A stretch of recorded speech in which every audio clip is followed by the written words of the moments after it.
Gill Archer from Wolverhampton has been feeling travel sick for 6 years. She's constantly felt like she's been rocking and swaying ever since her plane was hit by turbulence on a long-haul flight to Florida. And on bad days, she even struggles to walk in a straight line. The mum of 3 has since been described with mal de débarquement syndrome, which is an incurable motion disorder. Jill is with us now. Jill, how are you? Not too bad, thank you. Jill, just tell us about, this incredible condition, how it first arrived for you then. It was after I got off the flight. It was... Where'd you been going? Florida, a holiday of a lifetime to Florida. Been looking forward to it so much. Only been on short flights before that, so it was a bit nerve-wracking as well, going for such a long flight. But afterwards I got off and I didn't feel right. I felt the rocking and the bobbing, and it feels like, although I've never been on a cruise, it's like you're in a boat and you've got this rocking and bobbing sensation all the time. And where were you? Was this at the Florida end, after you flew to Florida? After I flew to Florida, yeah. Really? So you arrived in Florida, turning up for this dream holiday. Yes, absolutely. And presumably you just thought, oh, well, just a bit of an after effect. Yeah, I never thought a plane could cause it. I didn't even connect that to it. I've actually had episodes, and that was quite short-lived, that episode, but I have had other episodes which haven't been travel-related. They've been spontaneous. Sometimes it can just be, anxiety, illness can bring it on. There's a lot of us who haven't been, a lot have been on cruises, but a lot also haven't. So. Who've got your particular condition, yeah. Absolutely. So just when you talk about these episodes then, just try and, thankfully most of us will never have had to experience what you have, and I know you wouldn't wish that on anybody, but just so we can understand what it feels like for you. It's like I say, it's 24/7 of a rocking, bobbing sensation, swaying. The intensity can change. It can be really bad one day and it can be fine the next. On good days, I am able to more or less function, although I do suffer with a lot of fatigue as well. On bad days, I could be bedridden, I can hardly walk, I'm having to hold on to walls. It really is that bad. Then we also have, I get like a heaviness in my head. We call it a gravitational pull. It's almost like your head is being pulled. Some people have it in their legs and the rest of the body as well. I also get what we call a head bobble because my head gets so heavy. Sometimes it's actually like dropping because it just feels so heavy in there. I've since now got neck-related issues, and I'm presuming it's because of all this and my balance being off. Sometimes I have memory problems as well. When I'm talking, sometimes I can't find a word I'm looking for. When I'm writing, sometimes I'll write something in the wrong order or write the wrong word entirely. And it's absolutely draining. I just feel like the whole thing, I feel like I've aged considerably because, my life has changed so much. My social life is not brilliant because, there's a lot of things that set me off. Even going shopping, the supermarket, because I have a lot of visual problems as well. The supermarket sets me off, loud crowds set me off. And until you went on this flight to Florida, you were in good health and you've never absolutely. had anything like this at all? No, nothing at all. So there you are in Florida, feeling a little bit peaky, thinking, this doesn't feel great, but it's probably just a flight, I'll get over it. Take me through the process whereby, from feeling a bit iffy and, writing it off as a one-off, you actually come to be diagnosed with this really rare condition? It was a very long journey. I had that episode in 2006. Luckily, that didn't last too long. My father passed away in May 2007.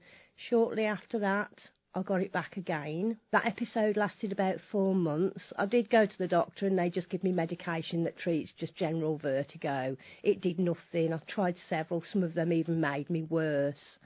I went to see a neurologist. He did an MRI just to make sure there was nothing else untoward. That was fine and was just told it's innocent vertigo. And the impression that I got from him was like, go away, get on with it. But anyway, that episode finished and that was that. And then it was 2009, it came back again. That time it lasted for 6 months, and each episode, the symptoms are getting worse as well. So I went back to the doctors and I said, refer me to ENT. I'm not accepting that this is something I've just got to accept and nobody can do anything for me. So I did go to the local ENT hospital, had various balance tests. They couldn't come up with nothing, but I do also suffer with migraines sometimes, so they were thinking maybe it was that. I was started on some medication, tried several lots. It's like antidepressants, the sort of medication they put you on. Didn't work for me. And then I found out on the MdDS site that, because they've got a list of doctors that can help in different countries in the world, and there is Leicester Balance Centre who have diagnosed. So I went. And MdDS is the shorthand form of the condition. MdDS, yeah. I went to my doctor and I asked about being referred there, but I was told no, because it's now out of our area. And I said, what, is this to do with funding? And well, basically, yes. So over the time, I've had to become really assertive with this, and I just said, right, if you're not going to do it, I want to see the practice manager, because your local GP, Wolverhampton. Yeah, you haven't found anybody that can help me. Yeah. So somehow I'm going to get some help. If you can't do it, I want to see the practice manager. At that, come on, we'll do the referral.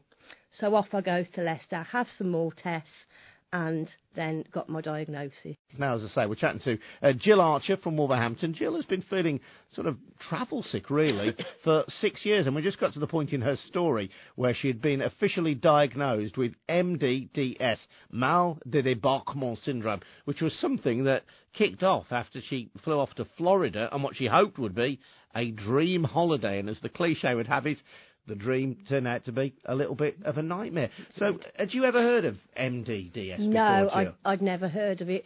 I had been on the computer and I was looking at different conditions, trying to, relate to what I was feeling. Hadn't been able to find anything, but I did go on a site, and all of a sudden somebody mentioned something called MdDS, and I thought, oh, I've never heard of that one before, I'll have a look. And I read up what she'd put about it, and she'd put a link to the website in America, so I went on it, and it was just like a eureka moment. All of a sudden, yes, this is me. But that was where the battle began. How was it explained to you? Did anybody tell you, A, what causes it, and B, what likelihood there is of you ever being cured of it? I mean, I found out after reading a bit more into it. I mean, I do have migraine, and people with migraine have perhaps got a more susceptibility to getting it, but it's just one of those things. Other than that, if you're an anxious person, that's another thing that can, cause a problem. Other than that, really, no, I don't know why it happens. But it's a physical disorder, is there? There's something going on in the brain somewhere? It's the brain. I mean, there is a doctor in America at the moment, Dr. Char, who's done some research, and they found something to do with hyperactivity in the brain. But, this is still ongoing, and like with the foundation, it is non-profit, so it's all just done by donations. So I've got a quote here from Dr. Char, actually. He works for the University College Los Angeles. He had the Department of Neurology, and you've actually been to see him. Well, I contacted her. It's a she. Oh, I contacted her via email. She was very, very helpful in me, getting somewhere with the doctor. She gave me a lot of information. Can you have any medication for it? Anything? Yeah, there are, like I said to you, there are antidepressants for me. But you said that didn't work for you. That didn't work for me. The next step is benzodiazepines, and I've only just in the last week been prescribed these. My GP. But are they some kind of tranquilizer type things? Yeah. GPs don't want to know. They won't prescribe it. I've had to go to a neuro just this week, and he did prescribe them, and in the last few days my symptoms have decreased, and it's took me, such a long time, although, I've said that these could help me. Oh, we can't prescribe them. You have to be under mental health or something like that to get those sort of medications. And do some people think, because Dr. Char says, there is still the perception, Dr. Char obviously, is probably the foremost world expert on this, but says there's still the perception that the disorder is self-limiting, that I suppose a bit like other conditions like ME, it's something which other people haven't heard about. They can't see it. No, you can't. So they think, she's making it up. Yeah. And do you get that? Yeah, absolutely. People, they can't see it. And I've tried to explain to people. Sometimes you get fed up of trying to explain it, but you want to try and raise awareness. You want people to know more about it and perhaps have an understanding. But I have had somebody at work before saying, she's just drunk, she drinks too much, you know, I don't touch alcohol, you know, but people say silly things like that because they've got no understanding, and I do harp on about it quite a lot just to try and get people to understand. And you still manage to hold down a job with this condition? Yeah, I am off sick at the moment. What do you do, if you don't mind me asking? I'm a staff nurse at our local hospital, which is very hard. It's an acute ward. It's very demanding. It is very difficult for me. And before long, I think I'm going to have to think about either reducing or finding an area that's less acute, because as time goes on, this is just telling more and more on me and making my life so much worse. And although it's always with you then, there are clearly days, if you're holding down a job at a hospital, where you can cope, you can sort of bash on through and deal with it. And I can. A lot of the time at work, I do feel bad, but I do try not to show it, and I do try and push myself as much as possible, because there has been times when I've been really bad and I've almost felt like a recluse in my own home. I don't want to go out. I'm scared to go out. The one thing that makes you feel better is being in motion again. So like when I'm in a car, I feel absolutely fine. I have no symptoms, but as soon as that stops, it's back, and a lot of times it's back a lot worse. So although I do feel better in the car, sometimes I don't even want to do that because I know it's going to come back a lot worse afterwards. So you get temporary relief, but then the kickback is stronger than it was. Yeah. And have you been on a plane since? I presume you came back to the West Midlands, I obviously, from Florida on a plane. A couple of years ago, we went to Gran Canaria, which was just a shorter flight, and I was okay with that, to be honest.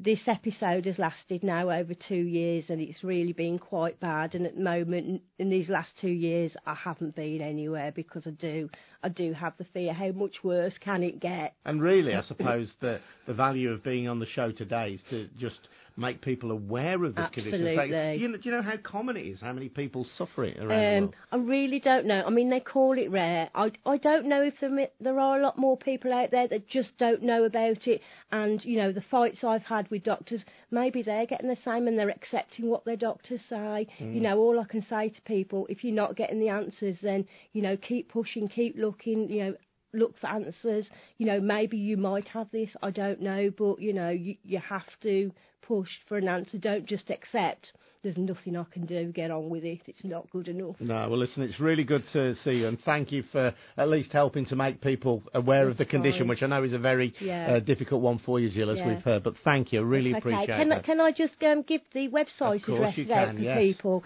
We have got an MdDS in the UK, which is run by a lovely lady called Jane. The web address for that is www.mdds.org.uk. And there also is a site in America. There's a wealth of information there, and that's www.mddsfoundation.org. Good luck to you, Gill. Lovely. Really Thanks appreciate you coming in. No problem. And Thank you very much. It's Gill Archer from Wolverhampton, suffering this incredible condition. Imagine having travel sickness every day of your life. That's exactly what Gill is going through. Really appreciate you sharing your story with us. Thank you. And if you've got an amazing